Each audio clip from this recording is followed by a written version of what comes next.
I went to Ottawa this past weekend. I met up with a bunch of people, a bunch of YouTubers, Canadian political guys, and I will link all of their stuff below. It was amazing. I don't know what else to say. It was amazing.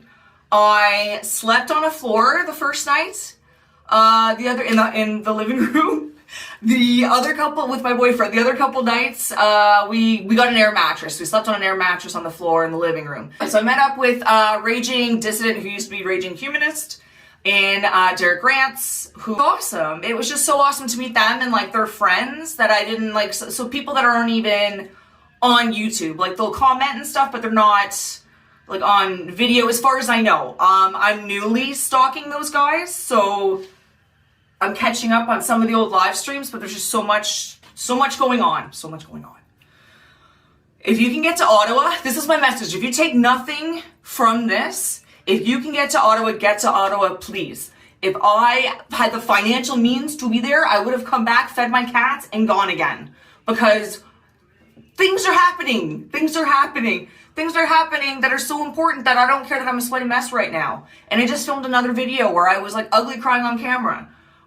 Things are changing in Canada. It's exciting for once, okay? We have something to be happy about besides sports ball, besides dumbass hockey. I'm sorry, I'm not watching hockey anymore. The world's already seeing it, guys. Those of you that still are watching CNN, they're not telling you the truth. They're lying to you. They're lying to you. Ottawa is not full of horrible racists, okay? It's just not. The house I was staying in, yeah, it was a lot of white people, but I'm pretty sure that's just because white people are still the majority of Canada, not for any nefarious reason. And then there was like 2 black dudes and a Muslim dude. And everybody there was happy to be there and happy to be Canadian. And we haven't been able to say that in a long time. And I think that's by design. They want us, it's bread and circuses. Like, they keep us complacent. There's a lot of great people, and okay, so here's a couple examples of how the media is twisting things. Because I saw it with my own eyes, and I'm so sick of you annoying, stupid little petty, irritating commenters commenting, you know, go home, get a job. They would go home to their jobs if they had one. A lot of these people don't have jobs to go home to. A lot of these people, this is all they have. They're putting their eggs in this basket. This has to work for them or they got nothing. And what have you fucking done? Besides comment, your little stupid fucking comments about how we should go home and stop the honking. Whatever. The honking will continue. Okay, I'm so sorry, I forgot about Ferryman. I met that guy too. That guy was awesome. He has the best memes, I think, on the internet. And Canada is definitely winning to me more, as far as I'm concerned. And also, I saw a bunch of Americans were protesting today. God bless you. Thank you. I love our America. I met so many cool people. I met so many cool people at the house I was staying in, at just like downtown. Just like people, it was so amazing. Okay, so I also went to Toronto the weekend before, and that was also like a mad party. That was fun too. But it wasn't as many blocks as Ottawa. Like, Ottawa has been blocked for 3 weeks, people. That's amazing. That's history. That's great. And I know you like little left-wing annoying little creatures will be like, it's so terrible. Whatever. I don't care. I don't care about you. You gave up on us for 2 years. I don't care that you have to put up with a little honking for like a month. Sorry. We want our country back.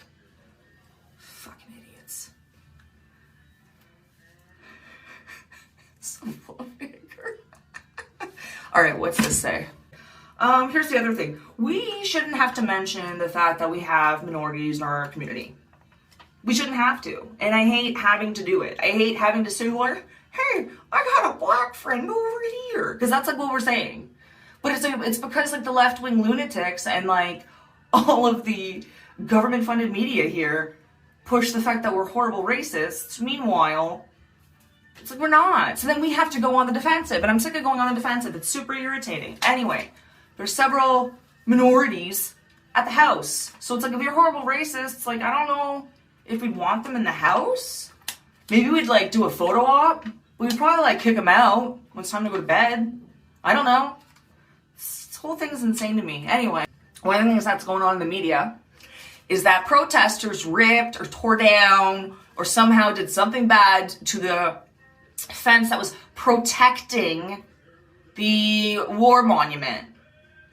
And that's not even a little bit true. So, like, it's not even a little bit true. First of all, because they had this dumbass fence around it, ice and snow and everything was accumulating, and it was starting to look kind of crappy. They weren't looking after it, which they're supposed to do, which our tax dollars pay for. So the veterans decided they were going to move the fence, stack it neatly. I don't know how many evil protesters stack things neatly, and then went and cleared it. I went there. It happened shortly before I got there downtown, but I was there with the one veteran that was in the overalls, and he was like chipping off the ice because no one else is doing it. So the fact that they had like the disrespect to say that, and the other thing is like the government only brings up our veterans when they want to use them for something. Same thing with Native people. It's really irritating.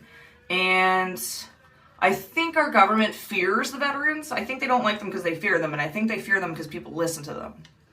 Because they have a certain amount of respect, which they've earned. And I think that scares the crap out of the government because people will listen to them. And anyway, that's just my 2 cents on that. So yes, it wasn't torn down. It was removed by veterans so they could clean the statue, guys. Like, stop believing CNN. Oh, it's ridiculous. Anyway, there's not a single hungry homeless person in Ottawa right now. There's not. Because I've seen it. I've seen the amount of food that's down there. Just from, like, Canadians wanting to help Canadians. Which makes me wonder, too, if we had, like, less of a government, like, and we were just more involved, like, could we just do, I think we could just do a better job. Like, it's looking like that. Like, we could just do a better job ourselves. Every business that was open. There was at least 4 or 5 Tim Hortons that were voluntarily closed downtown Ottawa. Why?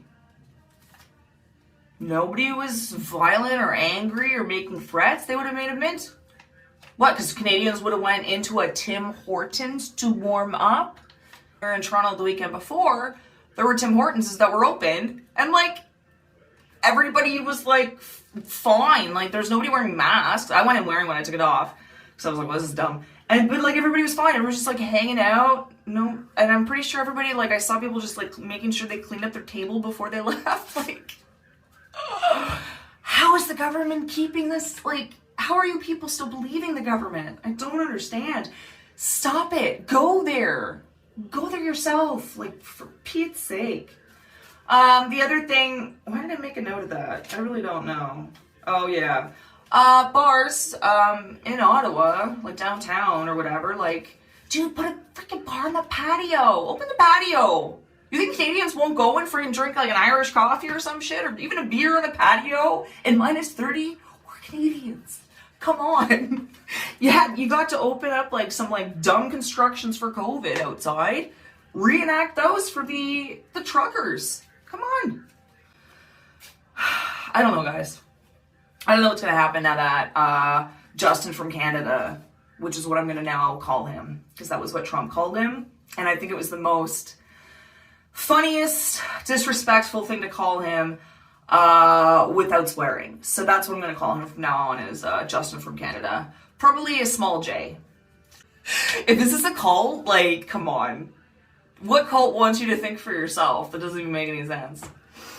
Anyway, I'm going to close this with saying, if you can get to Ottawa, please get to Ottawa. I would be there now if I could. I had the most fantastic time.